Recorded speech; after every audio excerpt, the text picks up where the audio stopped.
Bueno, les decía hoy que estaba el tema de el presupuesto, el presupuesto nacional, que se empezó a discutir ayer, discutieron casi un día entero, hubo, no sé, 100 y pico de discursos, yo escuché unos cuantos, pero no escuché todos. Es indudable que la definición respecto de los presupuestos en un país como la Argentina es una definición política, por sobre todas las cosas. ¿Por qué? Bueno, porque en la Argentina los números son desopilantes. Es decir, mientras en una sociedad como Estados Unidos causa un temblor, una inflación de 0,5% mensual, en la Argentina estamos en una inflación arriba del 50% anual. Entonces, si usted tiene para el año que viene una inflación que puede rondar entre el 40 y el 65%, hacer un presupuesto es sumamente complicado. Entonces los gobiernos eligen por dibujar un presupuesto. ¿Y el presupuesto qué expresa? Bueno, el presupuesto yo le diría que es la síntesis de tres cosas. Desde mi punto de vista, un presupuesto es la síntesis de estas tres cosas. Primero, la realidad, porque nadie puede hacer un presupuesto por fuera de la realidad. Hay restricciones económicas para cualquier presupuesto, sea nacional, provincial, municipal o familiar. Usted dice, ¿cómo me gustaría tener un Mercedes-Benz 0 kilómetros? Sí, pero me da para, un Peugeot, 504, bueno, modelo 73. Bueno, le gustaría una cosa distinta, pero la plata quiere decir que la realidad es uno de los condicionantes. El segundo condicionante del presupuesto es el presupuesto del año anterior. Nadie hace de un año para el otro un presupuesto absolutamente distinto.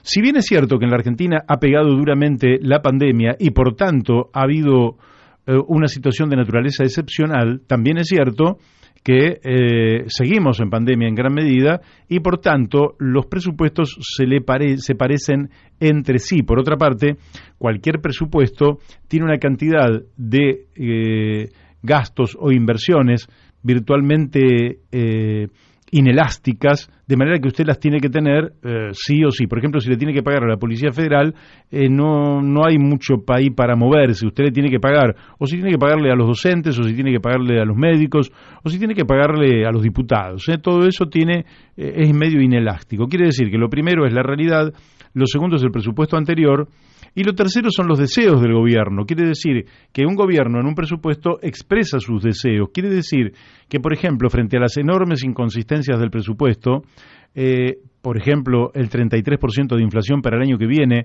cuando todos sabemos que el año pasado dijeron 29% para este año y se está superando el 50%, bueno, pero uno dice, están expresando sus deseos. Entonces, ¿qué ocurre? Frente a esto, el Congreso Nacional discute muy poco los presupuestos en la Argentina, son dibujos frente a los cuales en general la oposición busca tomar distancia y el oficialismo lo respalda con argumentos, unos y otros, bastante endebles. Lo cierto es que hoy parecía que se acordaba que el presupuesto, en fin, se había tratado, había que hacerle algunas correcciones, volvía a comisión, se le hacían esas correcciones y seguramente la semana que viene se aprobaba el presupuesto. Sin embargo, ahí estuvo Máximo Kirchner, que algunos se preguntan si fue una jugada pensada o fue una jugada que salió por la emoción del momento. Lo cierto es que mandó una suerte de provocación que terminó haciendo que los bloques opositores se rebelaran y cuando fueron a la votación terminaron perdiendo la aprobación del presupuesto, 132 votos en contra, 121 votos a favor, con lo cual alguien podría imaginar que hubo una derrota del oficialismo. Bueno, esta derrota del oficialismo, ustedes saben, es relativa.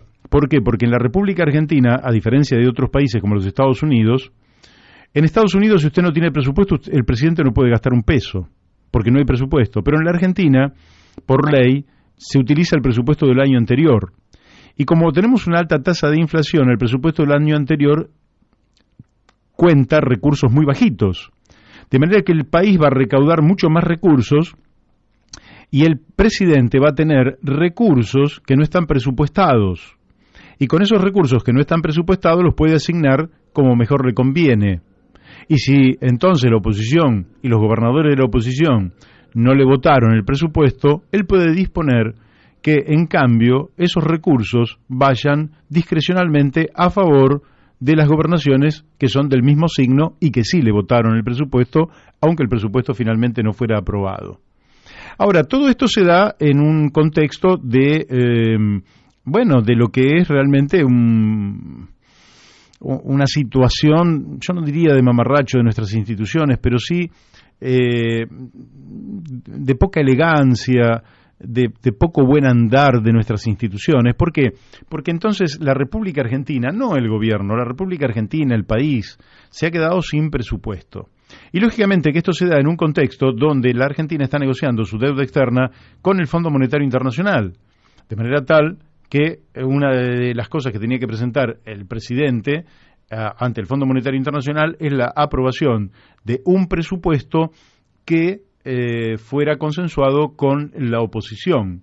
Dado que no hay un presupuesto y dado que no hubo consenso con la oposición, el Fondo Monetario Internacional, que ya se reunió con el presidente Alberto Fernández y con el ministro Martín Guzmán, la presidenta del FMI, Kristalina Georgieva, se entrevistó a través de, lógicamente, estas reuniones virtuales con el presidente y el ministro de Economía, pero claro, ahí queda pendiente si nosotros hacemos, digo yo, porque esto no es información, lo digo yo, si el Fondo Monetario Internacional hace un plan de pagos para la Argentina que se extiende en el tiempo y que por tanto probablemente un gobierno de signo distinto al actual pueda emerger en el 2023 o en el 2027, ¿qué va a pasar si ellos no están de acuerdo siquiera en el presupuesto nacional? ¿Van a estar de acuerdo entonces con este plan de pagos? Porque si no están de acuerdo con este plan de pagos, es indudable que no hay posibilidades de un entendimiento con el FMI. Y el presidente está tratando de llegar a un acuerdo con el FMI, lógicamente que el presidente ha hecho todo para llegar a un acuerdo con el FMI. Si alguien me preguntara a mí si estoy de acuerdo con la táctica y la estrategia del presidente en torno al tema de la deuda, yo digo que no.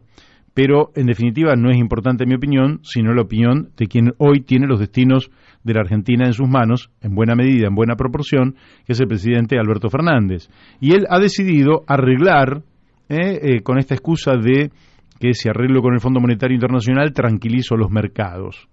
Lo cierto es que el Fondo Monetario Internacional no va a ceder rápidamente a la Argentina por más que exista esta discordia.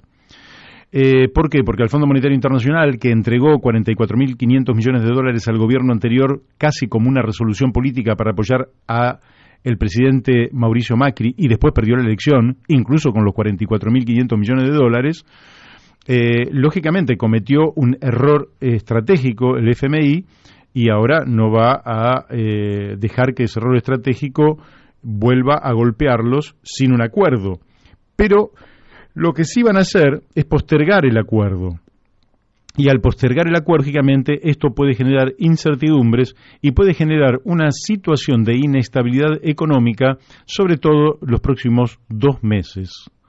Entonces, aquí estamos en el triángulo de las Bermudas entre el oficialismo, la oposición y el FMI, en la idea de, como había dicho Martín Guzmán, tranquilizar la economía, pero yo diría que lejos de tranquilizarse la economía, después de la caída del presupuesto en el día de hoy, la intranquilidad ha ganado a la economía, a los actores económicos, y la verdad es que no podemos visualizar un 2022 del todo bueno, porque evidentemente vamos a estar con una inflación arriba del 50%, muy probablemente se sigan deteriorando en alguna medida las jubilaciones y los salarios y los planes sociales, y el país empieza a ordenar, a disciplinar, a orientar todos los factores de la economía en función de cumplir con los acuerdos con el Fondo Monetario Internacional.